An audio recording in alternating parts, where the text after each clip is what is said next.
안녕하세요. 낭독으로 힐링입니다. 곧 설 명절이 다가옵니다. 명절이 되면 저는 돌아가신 아버지 생각이 많이 납니다. 어느새 14년이 되었는데요. 저희 아버지는 제게 한 번도 화를 내시거나 혼내신 적이 없으셨습니다. 설거지며 청소 등 집안일도 자주 하시는 등 아주 가정적인 분이셨는데요. 저녁에 술 한잔 드시면 돌아가신 할머니 이야기를 자주 하셨죠.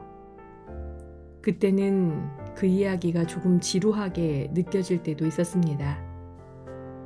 하지만 지금 생각하면 후회가 됩니다.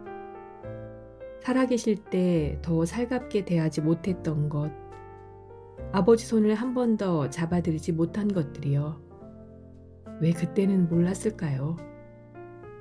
그 시간이 얼마나 소중한 시간이었는지 말이에요.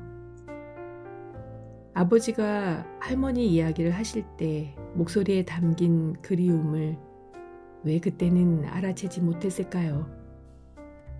아버지도 저처럼 돌아가신 어머니를 그리워하고 계셨던 거겠죠? 이제 저도 똑같이 돌아가신 아버지를 그리워하며 살고 있습니다. 최근에 신경숙 작가의 엄마를 부탁해를 다시 읽었습니다.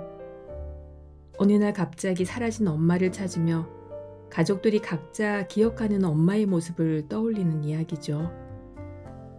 소설 속 가족들은 엄마가 사라지고 나서야 깨닫습니다. 엄마가 얼마나 많은 것을 혼자 짊어지고 있었는지, 자신들이 얼마나 무심했는지를요. 함께 있을 때는 당연하게 여겼던 것들이 없어지고 나니 그제야 소중함이 보입니다. 저도 마찬가지였습니다. 아버지가 돌아가시고 나서야 아버지를 제대로 기억하기 시작했습니다. 살아계실 때는 그저 당연히 거기 계신 분이었는데 이제는 기억 속으로만 만날 수 있는 분이 되셨습니다. 책을 읽으며 생각했습니다. 우리는 왜 함께 있을 때 더 잘해드리지 못할까? 왜 떠나고 나서야 후회할까? 참 이상하죠? 가족이야말로 우리가 가장 사랑하고 배려해야 하는 사람들인데 정작 우리는 가족에게 더 무심합니다.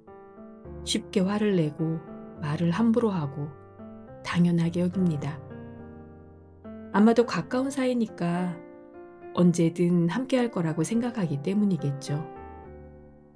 그래서 조심하지 않아도 된다고 미안하다는 말 안 해도 알 거라고 착각하는 것 같습니다. 하지만 그것이 쌓이면 상처가 되고 오해가 되고 결국 돌이킬 수 없는 간극이 되기도 합니다. 명절 때마다 뉴스를 통해 접하는 가족 간 갈등의 안타까운 소식들도 결국은 이런 작은 무심함에서 시작된 것이 아닐까 싶습니다. 우리에게 주어진 시간이 얼마나 될까요? 지금 함께 있는 이 순간이 어쩌면 마지막이 될 수도 있습니다.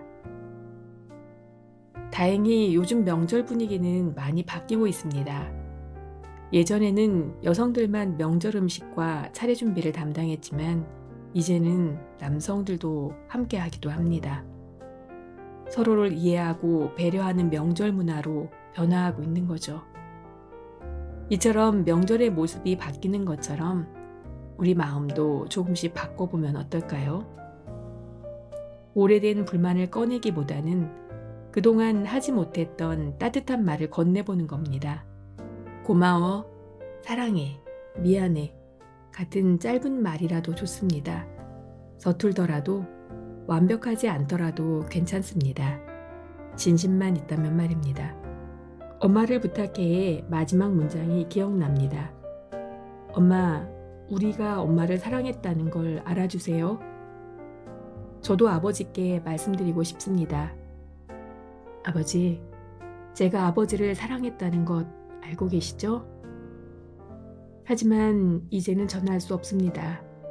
그러니 지금 곁에 있는 분들께는 꼭 전하시길 바랍니다. 너무 늦기 전에, 후회하기 전에 말입니다.